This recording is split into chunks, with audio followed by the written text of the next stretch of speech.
TV prime time समाचार में आपका स्वागत है।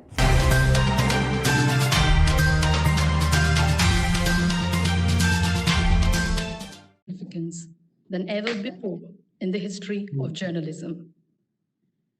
Press Council of India, being the torchbearer of free and responsible press in India, while adhering to the government norms to contain the spread of COVID-19 this year, is holding the National Press Day program through the webinar.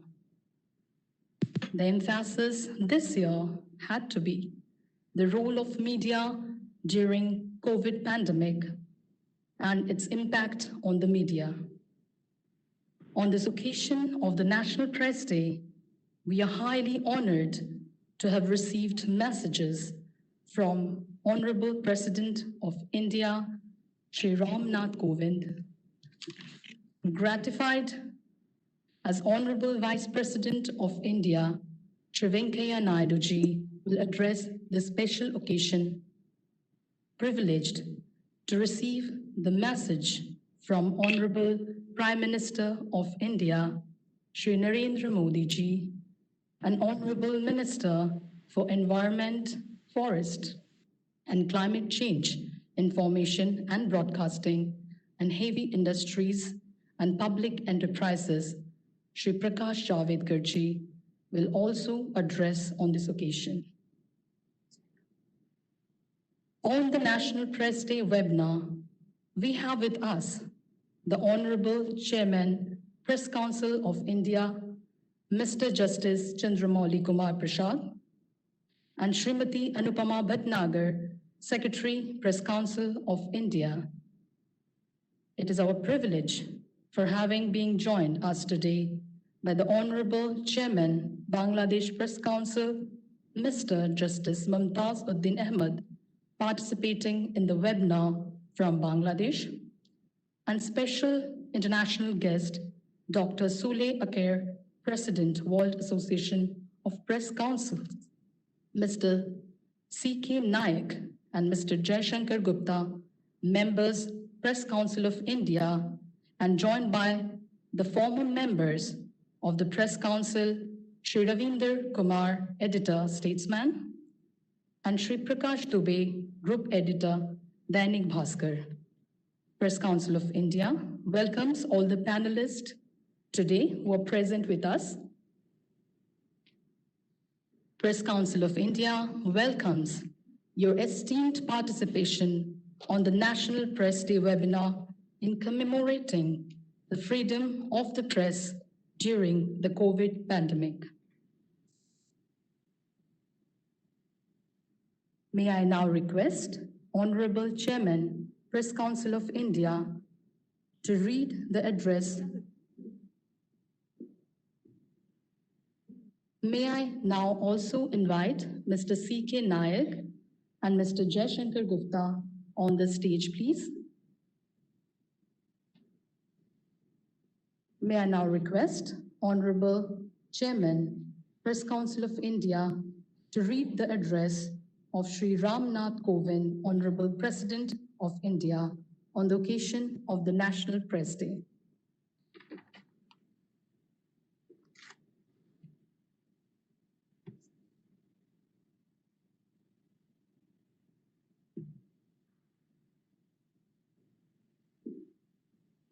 राष्ट्रपति भारत गणतंत्र President Republic of India message. I am happy to learn that the Press Council of India is celebrating National Press Day on 16th of November 2020 on the theme Role of Media during COVID-19 and its impact on the media. Rendering its services for nearly 55 years, Press Council of India has been the watchdog safeguarding the independence of the press while trying to ensure quality journalism. Its role is important in the working of our democracy. The theme of this year's National Press Day celebration deals with the most serious crisis facing the world and our country. In dealing with the issues concerning COVID-19, media has played a very important role in educating people, and thereby it has helped in mitigating the impact of the pandemic. Media persons have been among frontline corona warriors. Through PCI, I convey my appreciation to such media persons. I extend my greetings and felicitations to all those associated with the Press Council of India and wish the National Press Day 2020 every success. Ramnath Kovind, New Delhi, November 6, 2020.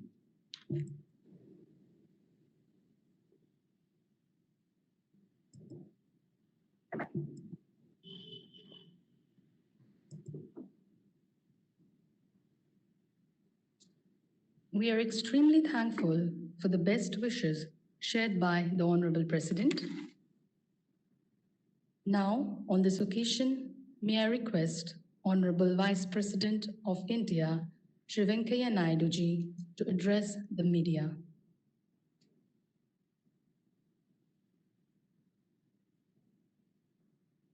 The Chairman of the Press Council of India, Justice Chandramouli Prasad ji, friends from the print and electronic media, other dignitaries, my dear sisters and brothers, my greetings to all the media friends on the occasion of National Press Day. The press in India has always been in the vanguard of protecting and strengthening the foundations of democracy. A robust, free and vibrant media is as important as an independent judiciary in consolidating democracy and strengthening constitutional rule of law. I must compliment the Press Council of India for choosing the most appropriate topic for addressing all of you through this webinar, role of media during the COVID-19 pandemic and its impact on media. Unmindful of the grave risks associated with a pandemic situation, the print and electronic media journalists have turned into frontline warriors and have been ensuring non-stop coverage of all the happenings that are taking place in the country and abroad. During the course of news gathering, many journalists have unfortunately succumbed to COVID-19 infection, while thousands of others contracted the novel coronavirus.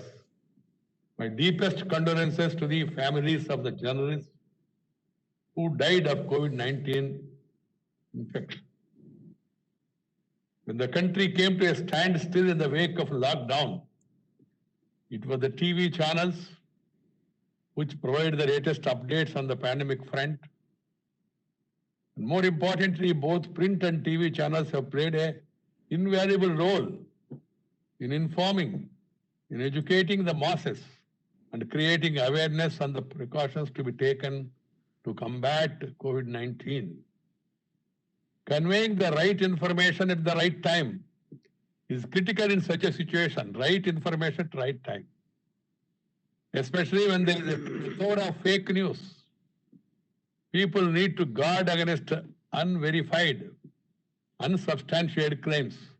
Media has a huge role in educating the masses in this regard. I would like to convey my deepest appreciation to each and every journalist, cameraman, and others who have been striving constantly to disseminate the news and information. I always say information with confirmation is more than an ammunition. So the information has to be with confirmation. The media industry also is facing hardships. Social distancing norms has led to cancellation of live events nationwide that badly hit sectors like travel and hospitality. The media industry too was adversely affected.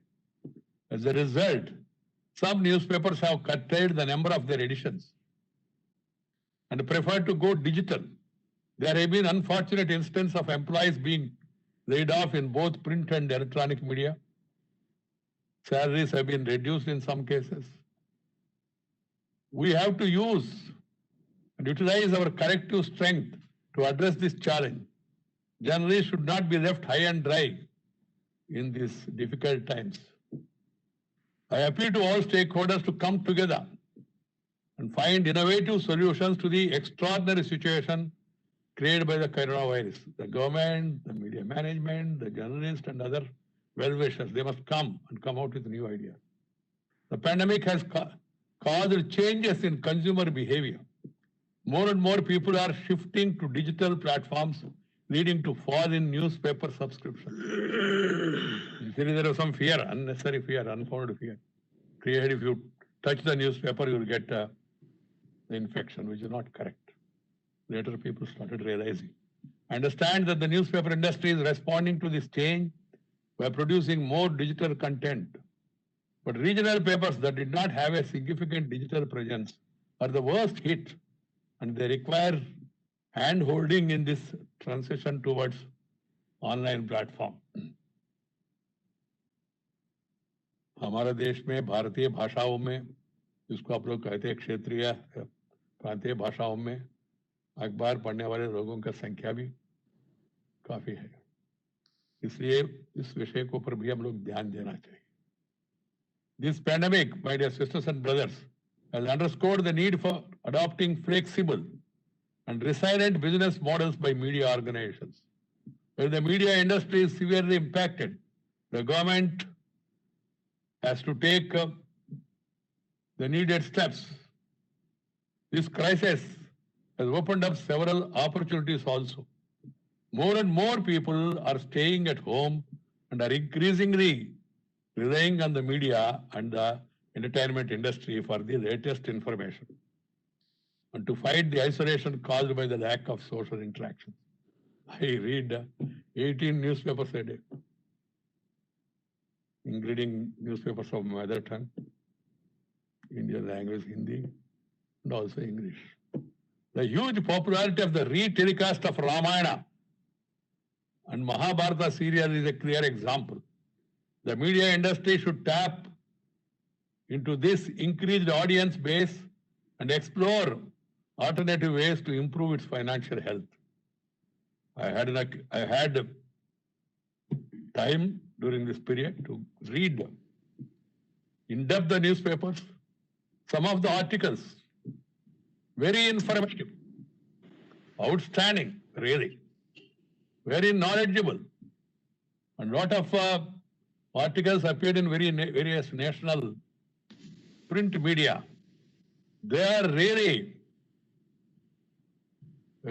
become hub of information to enlighten all of us. Some of them media has focused more on this pandemic. They gave a lot of information.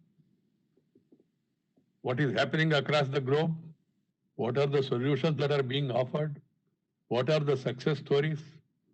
What are the positive sides? Of course, some sensationalism also is added by some people, which is not advisable.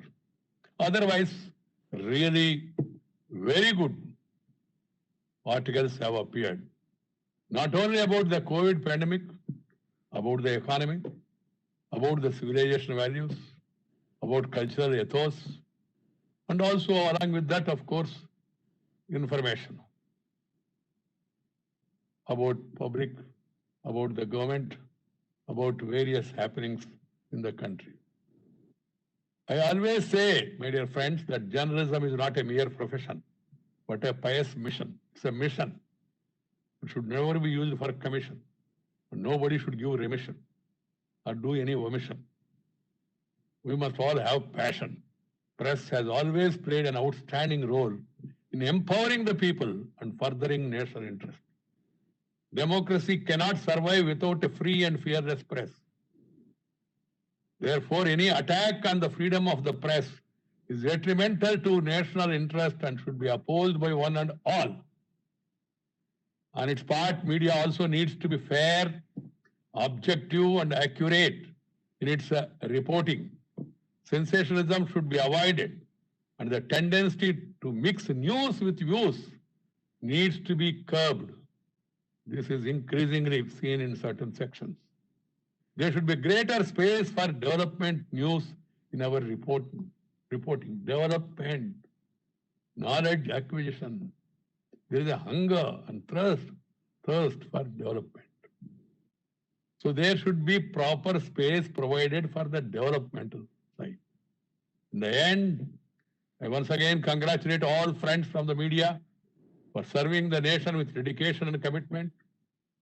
And I also would like to compliment the Press Council of India for taking this initiative and conducting this program. And they have chosen most appropriate topic: the role of media during the COVID-19 pandemic and its impact on media. This is a very relevant topic. I wish you all the best. Thank you very much. Namaskar. Jai Hind.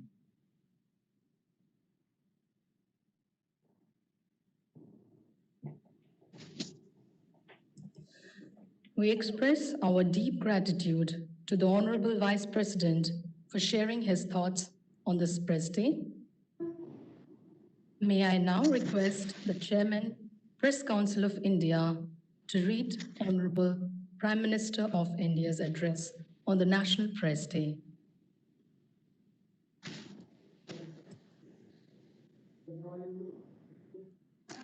Shyam ji, Pradhan Mantri, Prime Minister message. It is heartening to learn that the Press Council of India is celebrating the National Press Day on November 16, 2020. The webinar being held on the theme Role of Media during the COVID-19 pandemic and its impact on media, with participants from several other countries also, reflects the enabling power of technology. From creating mass awareness about important issues to contributing to a behavioral change in the society for larger good, we have seen how the media, as a valued stakeholder, has furthered the efforts of the government and helped many initiatives like Swachh Bharat and water conservation grow into mass movements in the last few years. Be it positive criticism or highlighting success story, the media has been continuously adding strength to our democratic ethos. When the world is up against an unprecedented crisis in the form of COVID-19, the nation's fight against the pandemic is powered by the restraint and resolve of its 130 crore citizens. In such a scenario, the media has been continuously doing exceptional service by spreading awareness against the COVID pandemic.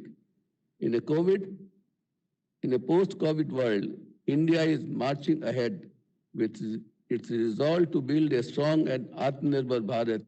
Media is giving our resolve the shape of a big campaign and carrying forward the message of vocal for local. Today, the world is rapidly changing, and there is a need more than ever to harness our entrepreneurial energy, intent, and talent to expand this vision across all sectors. With digital technology showing way, Indian media endeavor towards ensuring a stronger presence globally will strengthen our vibrant media landscape. The webinar will provide the participants a platform to share their experiences with each other and with the larger audience. It will also present an opportunity to chart out a roadmap for future needs. Best wishes for all-round success of the celebration. Narendra Modi, New Delhi, Kartik 20, Sak Sambat 1942, 11 November 2020.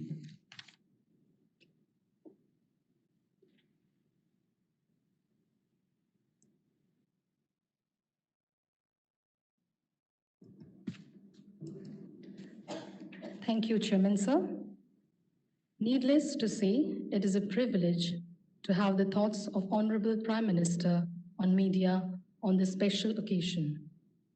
May I now request for the address of Honorable Minister Shri Prakash Javadekar ji. Press दिन के उपलक्ष्य में इस कार्यक्रम में सम्मिलित सभी भाई और बहनों,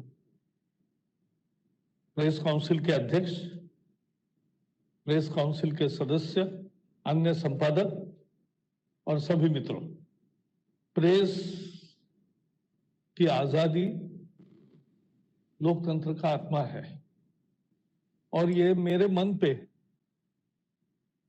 बहुत गहराई से लिखा गया है, क्योंकि मैं 25 जून 1975 को कभी भूल नहीं सकता। आजादी के 27 साल बाद इस तरह का मौका आया कि जब आपात स्थिति घोषित हुई, पुलिस सीधे प्रेस के दफ्तर में आई और सारे एडिटोरियल स्टाफ की मीटिंग लेके उन्होंने कहा, आप जो भी न्यूज तैयार करोगे हम देखेंगे, अगर मंजूर करेंगे तो न्यूज जाएगी, नहीं तो नहीं जाएगी। ये सेंसरशिप का रूप था। आज तो कोई बाहर से भी बताएगा तो प्रेस चिल्लाएगा कि कितना दबाव आ रहा है। तो इसलिए प्रेस की आजादी महत्वपूर्ण है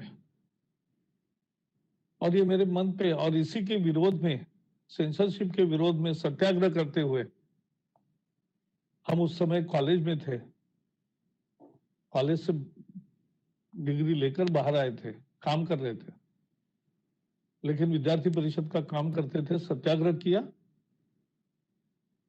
और फिर 16 महीने जेल में रहे।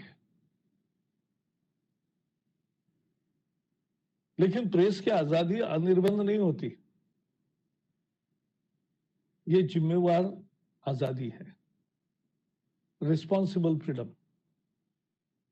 और कोई भी आजादी ये उसके अंगभूत बंधनों के साथ आती है कि एक रिस्पॉन्सिबल जर्नलिज्म करना है, सेंसेशनलाइजेशन नहीं करना है, लेकिन अपनी बात रखने की आजादी। लेकिन बात किसी स्वार्थ के चलते, किसी को जानबूझ के बदनाम करने के लिए नहीं होना चाहिए। जो काम कर रहे हैं उसका विरोध हो सकता है, जिन तत्वों का पुरस्कार करते हैं उसका विरोध हो सकता है, जिस तरह से काम लोग कर रहे हैं उसका विरोध हो सकता है, लेकिन व्यक्तिगत गरिमा संपादक की है, पत्रकार की है, तो आम आदमी की भी है। अभी फिलहाल देश में प्रेस की आजादी का फिर से चर्चा हो रही है और मैं भी इसमें जोड़ता हूं कि मैंने पहले ही दिन ट्वीट किया कि जिस तरह से प्रेस की आजादी पर हमले हो रहे हैं वो अच्छा नहीं है।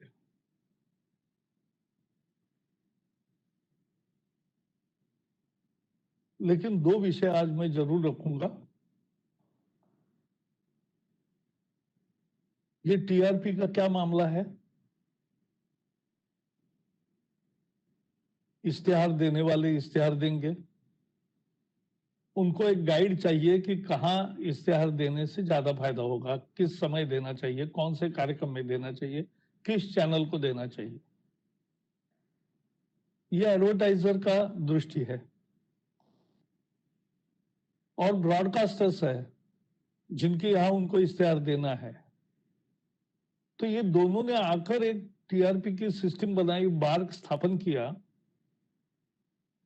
हमने जानबूझकर, सरकार ने इसमें कभी हस्तक्षेप नहीं किया,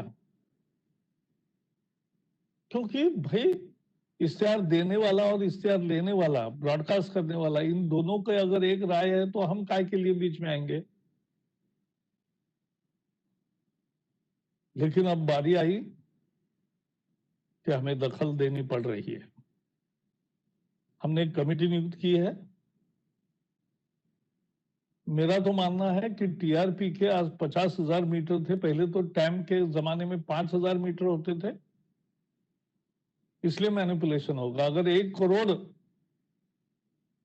लोगों का पसंदी देखने की सिस्टम टीआरपी में आती है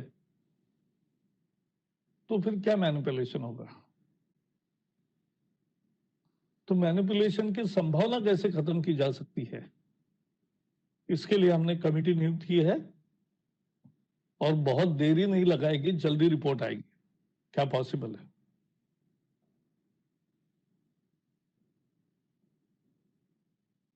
दूसरा मुद्दा है प्रेस काउंसिल। मैं भी सदस्य था सांसद के नाते। एक तरह से वो भी एक सेल्फ रेगुलेशन का अलग अवतार है। कानून है, सरकार नियुक्त अध्यक्ष है, लेकिन बाकी संपादकों के प्रतिनिधि, मालिकों के प्रतिनिधि, पत्रकारों के प्रतिनिधि, फोटोग्राफर के भी प्रतिनिधि, संसद के प्रतिनिधि, सभी प्रकार के लोग प्रेस काउंसिल में बैठते हैं। लेकिन लोग मांग कर रहे हैं कि प्रेस काउंसिल को थोड़ी अधिक ताकत देनी चाहिए। इस पर भी विचार चल रहा है। लेकिन टीवी चैनल्स के लिए तो प्रेस काउंसिल जैसी व्यवस्था नहीं है, तो वहां सेल्फ रेगुलेशन की व्यवस्था होनी चाहिए। आज एक संस्था बनी है जिसके जस्टिस सिकरी साहब उसकी अध्यक्षता करते हैं। कोई भी शिकायत कर सकता है, उसका संज्ञान लेते हैं, उसको वो दंडित भी करते हैं, चैनल को माफी मांगने को लगाते हैं, हम बीच बीच में देखते हैं। लेकिन बहुत चैनल्स है कि जो इसके सदस्य ही नहीं है, तो उनको तो कोई बंधन नहीं, ऐसी तो व्यवस्था नहीं रख सकते। तो लोग हमें सुझाव दे रहे हैं कि आप भी कोड ऑफ कॉन्डक्ट एक बनाइए कि सभी चैनल के लिए वो कॉमन रहेगा। हमने अभी निर्णय नहीं लिया है, लेकिन विचार जरूर कर रहे हैं। और तीसरा है ओटीटी प्लेटफॉर्म्स। ना वहां प्रेस काउंसिल जैसी व्यवस्था है, ना वहां सेल्फ रेगुलेशन है। वहां बहुत अच्छे फिल्में भी होती है, साधारण भी होती है, बुरी भी होती है और बहुत बुरी भी होती है। इसलिए वहां भी क्या किया जा सकता है, इसके लोग सुझाव दे रहे, हम सुन रहे। रोज सैकड़ों पत्र आते हैं और हम सबका विचार करते हैं। तो इन चैलेंजेस, ये चुनौतियां है। मेरा मानना है प्रेस के लोग ही स्वयं इसमें अगुवाई करके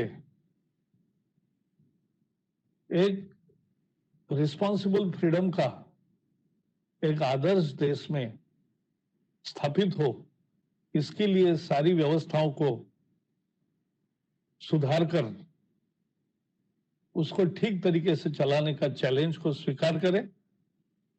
सरकार इसमें पड़ना नहीं चाहती।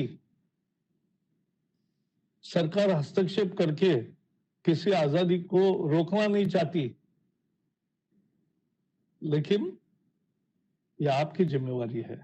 जब सरकार आप पर विश्वास रख रही है, तो आप भी एक रिस्पॉन्सिबल जर्नलिज्म का, एक रिस्पॉन्सिबल फ्रीडम का उदाहरण पेश करें। और यही हमारी चुनौती है, यही हमारे लिए इस साल का काम है।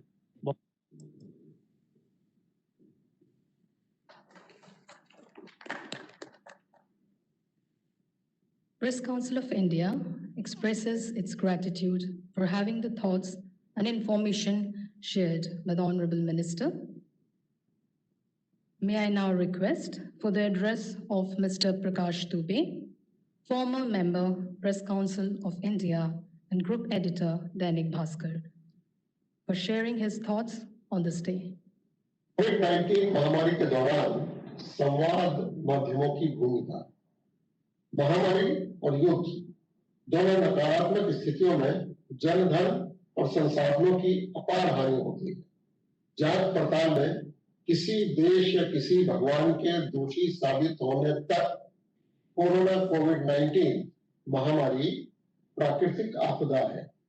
आपदा की नकारात्मक परिस्थिति में संवाद माध्यम जटिल और अति संवेदनशील चुनौतियों से जूझते हैं।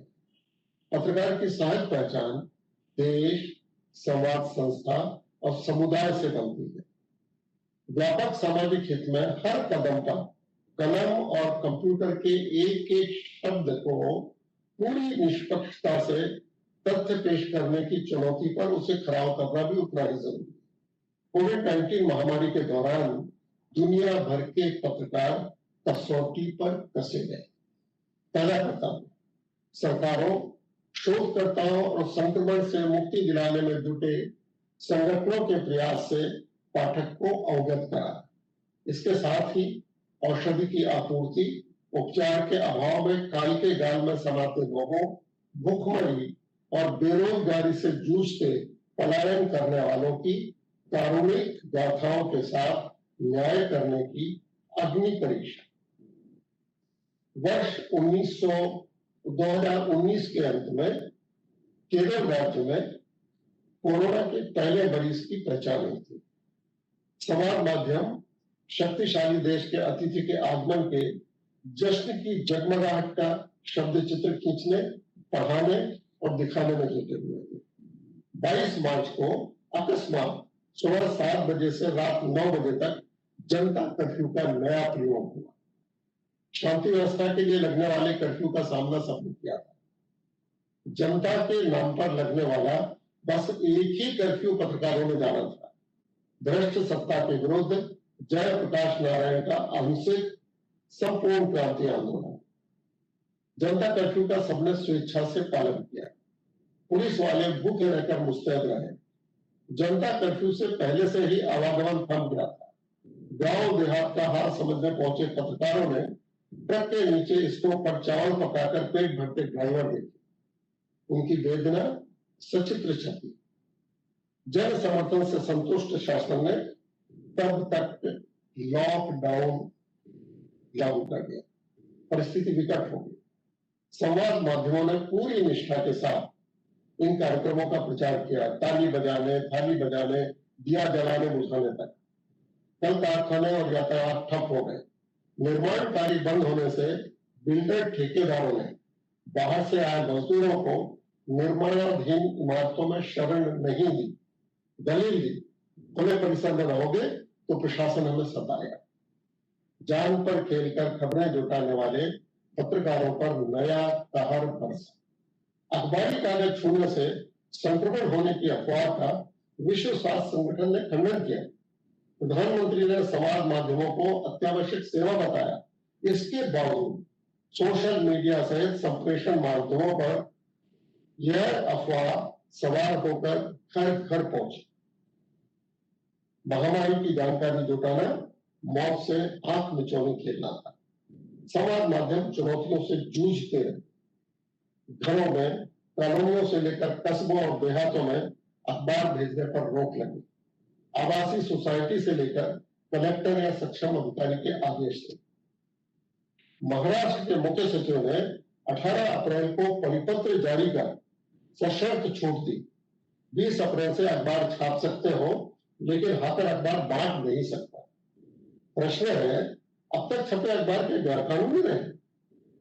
चौराहों पर खोमचे लगाकर अखबार बेचे जाए या लोग अखबार के दफ्तर पहुंचकर अपनी प्रति वहां से लें?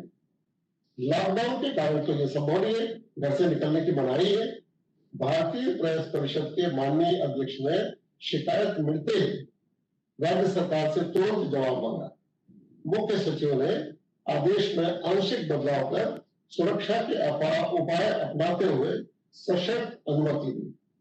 अदालत का इंतजार किए बगैर फुर्ती से समाधान करने के लिए परिषद और अध्यक्ष का आभार। बहरहाल प्रशासन और महामारी के प्रचारित भय के कारण अखबारों का पूर्ववत बंटना शुरू नहीं हुआ। सही सूचना देने वाले अखबारों का घर में प्रवेश वर्जित था। उधर रामायण महाभारत आदि धारावाहिक मुफ्त मनोरंजन कर रहे थे। इससे पहला नुकसान, व्यक्ति समुदाय या क्षेत्र को अपराधी ठहराने के लिए अफवाहबाजों को खुली छूट मिली। दूसरा नुकसान, किसानों, मोची, नाई आदि रोज कमाकर कुटुंब पालने वालों, पलायन करने वाले मजदूरों की तकलीफ अखबारों के माध्यम से पाठकों तक पहुंचाने में बाधा है। अब इसके बाद एक और नया संकट, अखबारों ने अपने संस्करण बंद कर दिए। पत्रकार, गैर पत्रकार कर्मचारियों की छटनी हुई। दूर दराज क्षेत्र में कार्यरत अंशकालीन संवाददाताओं से कहा गया, अब अखबार ही नहीं पहुंचता, आपकी जरूरत नहीं है। और एक कष्ट, महामारी के दौरान राज्यों की सरकारें बदली, विधानसभा चुनाव हुए, आवागमन सामान्य नहीं हुआ। चप्पल जूते खरीदने में अक्षम लोगों को बच्चों की डिजिटल पढ़ाई के लिए मोबाइल चाहिए। सरकार ने किस्मत में कितनी और किसे सहायता पहुंचाई, वह सही पात्र तक पहुंची या नहीं पहुंची, आज भी सही पड़ताल करने में बाधाएं बरकरार है। वह पत्रिका शार्ली हेब्दो, इसके दफ्तर पर हमले के बाद फ्रांस में हाल में शिक्षक महिला का गला काटा गया। नागरिक स्वतंत्रता को फ्रांसीसी धर्म से अधिक महत्व देते हैं, जीवन रस मानते हैं। भारत की स्थिति अलग है। तबलीगी जमात पर महामारी की साजिश रचने का आरोप देश भर में लगातार सुर्खियां पाता। कुछ बस्तियां मवेशी बंदी गृह जैसी यानी कि कांगी हाउस बनी। किसी राज्य की पुलिस या खुफिया एजेंसी ने किसी समुदाय या वर्ग की साजिश का पुख्ता प्रमाण नहीं दिया। भारत की तासीर और विरासत का कमाल देखिए। महामारी के दौरान ही अदालतों ने इन समुदायों को बेगुनाह बताकर स्वदेश जाने की अनुमति दी। फ्रांस की तरह न अव्यवस्था फैली और न हिंसा फैलाने की इक्का दुक्का शरारतें कामयाब हुई। मेरी राय में दोषारोपण अभियान सोची समझी रणनीति के तहत हुआ। बड़ी गंभीरता से बात कर रहा हूं। समाज माध्यमों से गलतियां हुई। महामारी की अनदेखी कर एक वर्ग मुंबई के फिल्म कलाकार की मौत पर कपोल कल्पना करने और समांतर अदालत लगाने में जुटा हुआ था। देश की सबसे बड़ी अदालत ने अभिव्यक्ति की स्वतंत्रता का हवाला देकर एक टीवी चैनल के संपादक को जेल से मुक्ति दिलाई। लिखने या बोलने के कारण संपादक जेल नहीं भेजे गए। इसके विपरीत महामारी से बचाव के तरीकों और अमल में गड़बड़ी उजागर करने वाले पत्रकार कई राज्यों में पुलिस और प्रशासन के कोप के शिकार हुए, अब तक प्रताड़ित है। एडिटर्स गिल्ड ऑफ इंडिया ने उत्तर प्रदेश के मुख्यमंत्री को महामारी के दौरान प्रताड़ित पत्रकारों की सूची भेजी और उनसे कहा है कि इन पर गौर करिए। दुनिया के सबसे बड़े लोकतंत्र में औसतन एक बड़ी कामयाबी पाई है कि हर तीसरा नागरिक अखबार का पाठक। पत्रकारिता के स्वतंत्रता के मामले में भारत बहुत पीछे। दुनिया भर में प्रेस की आजादी पर नजर रखने वाली संस्था रिपोर्टर्स विदाउट बॉर्डर्स की विश्व प्रेस स्वतंत्रता सूचकांक 2020 की रिपोर्ट में भारत 142वें पायदान पर पहुंचा। पिछले वर्ष 140वें पायदान पर था। महामारी के दौरान घटनाओं का पूरा मिलने पर और नीचे खिसकने का अंदेशा है। इंटरनेशनल फेडरेशन ऑफ जर्नलिस्ट ने 5 देशों में अखबारी स्वतंत्रता पर सबसे अधिक ध्यान देने की जरूरत बताई है। भारत इसमें शामिल है। महामारी के दौरान भारत को नीचे गिरकर यमन और सोमालिया की बराबरी पर पहुंचाना मुझे लज्जाजनक लगता है। मेरे कुछ सुझाव है। पहला सुझाव, महामारी के दौरान अखबारों के प्रकाशन, वितरण, प्रसार आदि पर रोक लगाने या बाधा पहुंचाने में प्रशासन और अफवाहबाजों की भूमिका की भारतीय प्रेस परिषद जांच करा। दूसरा, कोविड-19 महामारी के संदर्भ में कुछ समुदायों पर आक्षेप लगाने वाले एक तरफा समाचारों के पीछे सक्रिय शक्तियों का पता लगाया जाए। परिषद की आचार संहिता का घोर उल्लंघन हुआ। बदनाम संवाद माध्यम हुए। वर्ष 2017 में भारतीय प्रेस परिषद के स्वर्ण जयंती महोत्सव को संबोधित करते समय प्रधानमंत्री ने समाचार पत्रों से संबंधित शिकायतों के निपटारे के लिए प्रेस काउंसिल को ही एकमात्र उपयुक्त मंच बताया था। उनकी नेक सलाह पर किसी ने ध्यान ही नहीं दिया। और अभी हाल में 15 नवंबर को जो एक रिपोर्ट आई है, उसके मुताबिक जो हत्याएं हुई हैं पत्रकारों की दक्षिण एशिया में, दुर्भाग्य यह है कि उनमें भारत शामिल है और भारत के 4 लोगों के नाम बताए गए। मुझे लगता है कि इस स्थिति से निपटना बहुत जरूरी है, क्योंकि संवाद माध्यम अपनी भूमिका निभा रहे हैं, परंतु अन्य संस्थाओं को अपनी भूमिका पर गौर करने की आवश्यकता है। धन्यवाद।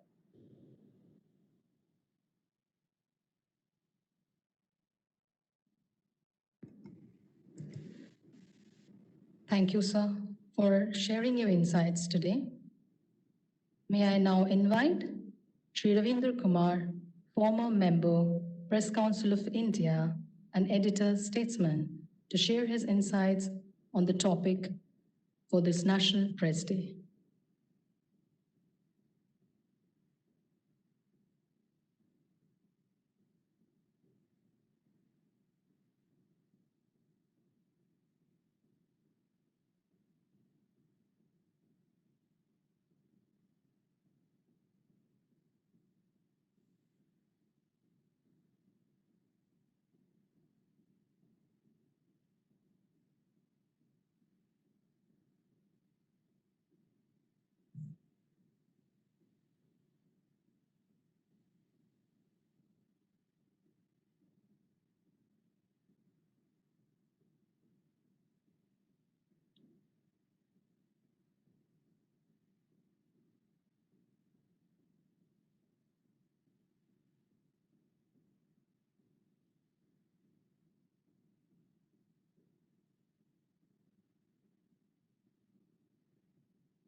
Not getting a sound.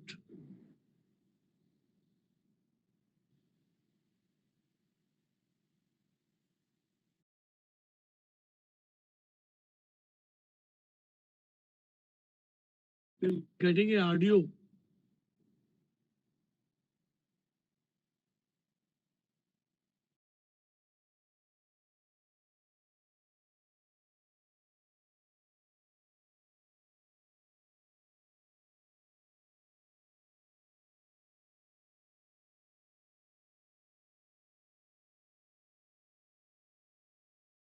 Due to some technical issues, we will move on to the next speaker. May I now request Mr. Jaishankar Gupta, Member Press Council of India, to address the viewers on this press day.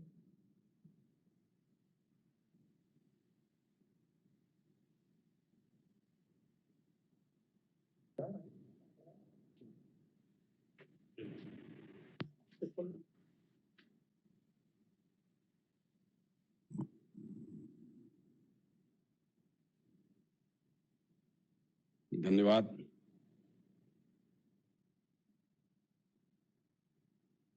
National press day पे आप सबका स्वागत, अभिनंदन। हमें खुशी है हमारे राष्ट्रपति महामहिम रामनाथ कोविंद जी, उपराष्ट्रपति वेंकैया नायडू जी, प्रधानमंत्री नरेंद्र मोदी जी, सूचना और प्रसारण मंत्री प्रकाश जावड़ेकर जी, इन सब ने हमारा मार्गदर्शन किया। आज का हमारा जो नेशनल प्रेस डे है, एक ऐसे माहौल में मनाया जा रहा है जिसकी हम सभी ने कभी कल्पना नहीं की थी। एक ऐसा समय भी आएगा जब हमारे मुंह पे पट्टी बंधी होगी और हम प्रेस फ्रीडम की बात करेंगे। ये पूरी दुनिया में है एक ऐसी महामारी जो कब किसके दरवाजे पे मौत बनके आ जाएगी, या कोई दावे के साथ नहीं बता सकता है। बड़े से बड़े डॉक्टर, बड़े से बड़े लोग इस महामारी की चपेट में लगातार आते जा रहे हैं। हमने देखा कि आज का ही जो आंकड़ा है, दुनिया भर में 5,46,00,000 लोग कोविड-19 से इन्फेक्टेड हो गए। 13,22,171 लोगों की जान इस महामारी ने ले ली। अमेरिका में अकेले 1,12,00,000 लोग 1,12,37,000 लोग कोरोना की चपेट में आ गए। भारत में भी हमारे 88,46,000 लोग चपेट में आए। इनमें से 1,30,000 लोग असमय मौत के शिकार बन गए। दिल्ली में भी लगातार इधर हाल के दिनों में हम देख रहे हैं कि रोज कभी 7,000 कभी 8,000 लोगों के कोरोना पॉजिटिव होने की खबरें आ रही हैं। यह बहुत ही संकट का काल है, और संकट सिर्फ समाज के लिए नहीं है, देश के लिए नहीं, दुनिया के लिए ही नहीं है, पत्रकारिता के लिए भी है।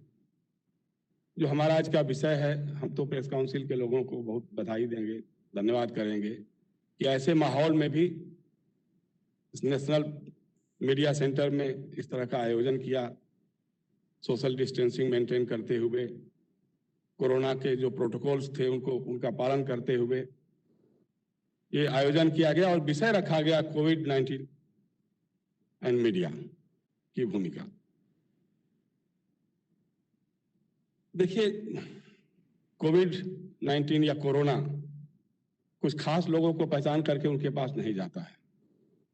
ये सबके लिए एक समान एक निगाह से देखता है। इसमें सबसे अधिक शिकार जो लोग हुए हैं, ये हमारी पत्रकार बिरादरी के लोग हैं। हालांकि हम लोगों के बार बार कहने के बावजूद सरकार ने अभी तक पत्रकारों को, चाहे वो टीवी चैनल्स के पत्रकार हों, चाहे वो प्रिंट मीडिया के पत्रकार हों, इनको कोरोना वॉरियर्स नहीं घोषित किया।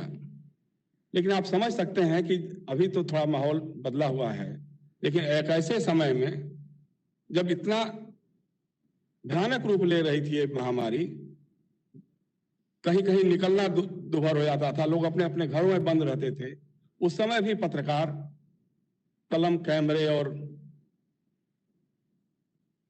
कंप्यूटर के जरिए मैदान में होते थे, भीड़ में जाते थे, लोगों की गलियों में जाते थे, देखते थे कि क्या प्रॉब्लम है, कैसे हो रही है, कितने लोग संक्रमित हो गए, कितने पत्रकारों की जान चली गई। लेकिन सबसे दुर्भाग्य की बात यह है कि हम बड़ी बड़ी लंबी चौड़ी बातें तो कर लेते हैं, लेकिन इस दुर्भाग्य के बारे में कभी सोचता कोई नहीं है कि हम दूसरों के बारे में लिखते हैं, हमारे बारे में कोई सोचता भी नहीं।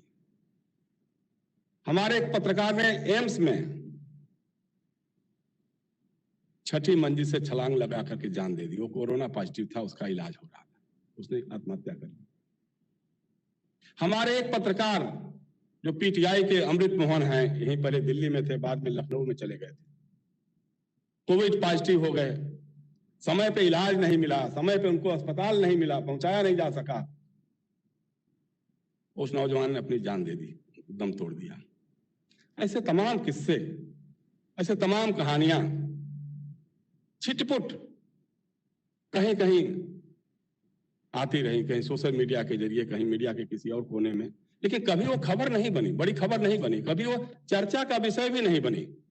किसी टीवी चैनल पे कभी आपने नहीं देखा होगा कि कितने पत्रकारों की जान गई है, कितने लोगों ने इसमें लड़ाई में योगदान किया है। एक तो ये पहलू है। दूसरा एक मीडिया का और पहलू है अखबार सिमटते गए, कई कई चैनल बंद हो गए। आप देखते थे जो अखबार 40-40 पन्नों के छपते थे, अभी वो 16 पन्ने में 12 पन्ने के अखबार बन के रह गए, विज्ञापन नहीं है। शुरू में जैसा अभी हमारे मित्र प्रकाश दुबे जी बता रहे थे कि अखबार छापने की अनुमति मिल गई, अखबार बांटने की अनुमति नहीं मिली। इस तरह से जो माहौल बना, इसके नतीजे के तौर पे जो हमारे संचालक हैं, मीडिया के जो प्रबंधक हैं, संचालक हैं, मालिक हैं, उनके मुनाफे में कुछ कमी आई, जाहिर सी बात है। लेकिन उस मुनाफे की कमी का सबसे बड़ा दबाव मीडिया कर्मियों पर पड़ा। कितने संस्थानों में वेतन बकाये हो गए, कितने संस्थानों में, बड़े से बड़े संस्थानों में भी वेतन में कटौती की गई, कितने संस्थानों के संस्करण बंद हो गए, नौकरियां चली गई, और जो चल रहे हैं बड़े बड़े अखबार हैं चल रहे हैं, उनमें भी लोगों की छटनी कर दी गई, बड़े पैमाने पे कर दी गई। हमें खुशी है इस बात की कि हमारे चेयरमैन चंद्रमौली के प्रसाद जी के नेतृत्व में प्रेस काउंसिल ने इस मामले में भी इंटरवीन किया, हस्तक्षेप किया, नोटिस जारी की। लेकिन ये रियलिटी है, आज की ये रियलिटी बन के खड़ी है। बहुत अच्छा लगा जब प्रकाश जावड़ेकर जी बता रहे थे कि इमरजेंसी में सेंसरशिप लागू हो गई थी, वो जेल गए थे। जेल तो हम भी गए थे इमरजेंसी में, हमने भी इमरजेंसी को देखा था, बड़े करीब से देखा था। लेकिन आज जैसा भी प्रकाश दुबे के तकरीर में आपने देखा होगा, उन्होंने कुछ केसेस के जिक्र किए। एक मामूली ट्वीट करने के नाम पे प्रशांत आर्या नाम का पत्रकार गिरफ्तार कर लिया जाता है। हाथरस में इतना बड़ा कांड होता है, उसकी रिपोर्ट करने के लिए पत्रकार जाते हैं, केरल के पत्रकार जाते हैं, उनको रास्ते में गिरफ्तार कर लिया जाता है, और यूएपीए जैसे निकृष्ट कानून, कठोरतम कानून के तहत उनको गिरफ्तार कर लिया जाता है। ये कौन सी प्रेस फ्रीडम है? ये किस प्रेस सेंसरशिप के खिलाफ हम लड़े और किस प्रेस फ्रीडम्स का हम ये कर रहे हैं? और आपकी तकरीर में भी बार बार self responsible media, press freedom का एक हद तक ठीक है, हमको संविधान के सेक्शन 19 में प्रेस फ्रीडम या अभिव्यक्ति की स्वतंत्रता मिली हुई है, लेकिन उसके अगले पार्ट में उस पर कुछ बंदिशें भी हैं, उस पर कुछ गाइडलाइंस भी हैं।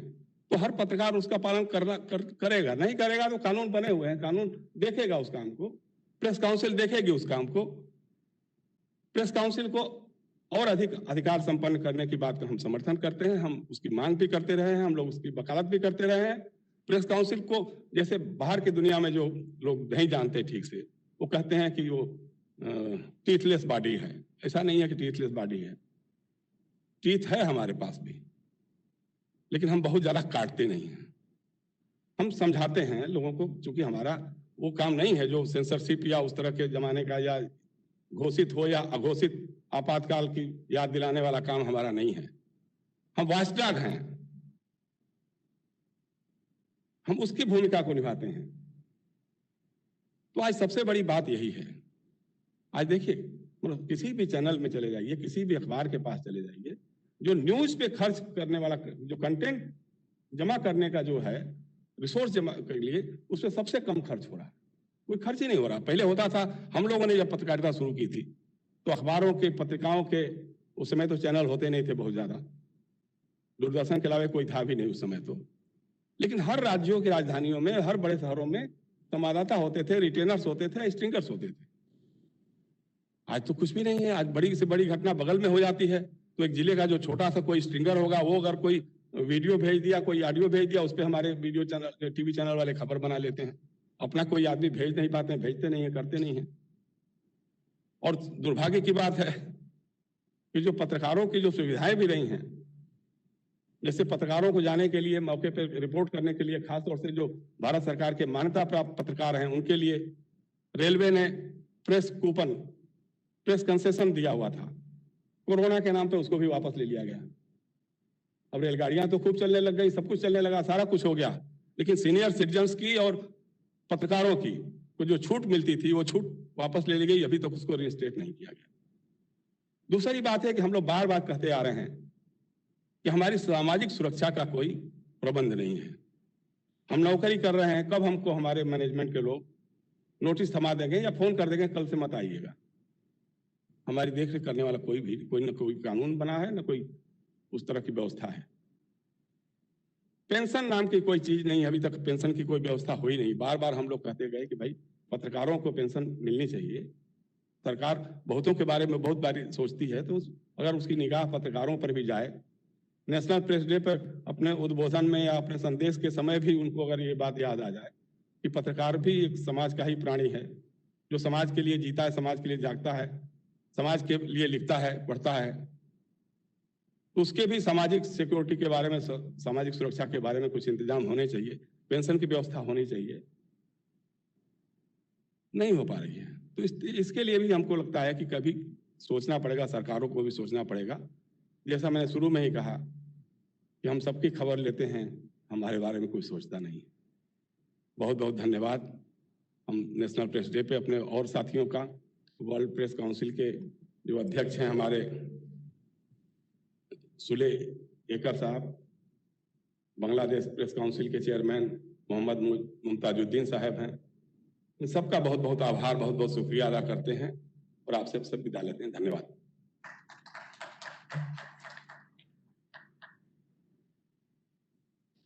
Thank you, sir. I now request Mr. C.K. Nayak, Member, Press Council of India, to address on this National Press Day.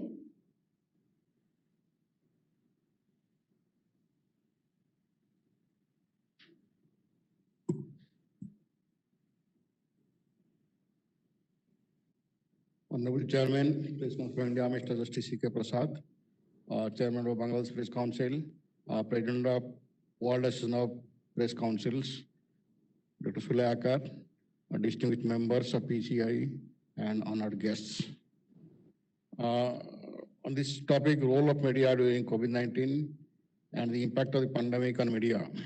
See, mankind has seen several pandemics, starting from smallpox to plague to Spanish flu, and now the more dreadful COVID-19. But this COVID-19 pandemic has no parallel by any parameter, be it number of victims or geographical spread or severity with which it strikes, for which it is given the name pandemic of the century. Its impact was all pervasive, and so also on the media. Impact of this pandemic on media has also increased manifold for the simple reason that the media itself has increased not only in size, but also variety and coverage. To begin with, the pandemic has struck the backbone of the media, which is its financial stability. With the world economy severely hit, its impact on ultimate revenue for the media has become the first casualty. Many newspapers, TV channels, online media, and other forms of media were forced to shut operations. Those who could survive pruned their content through publications, telecast time or broadcast time. At the end, this has hit the journalists in many ways. The affected media has no boundary.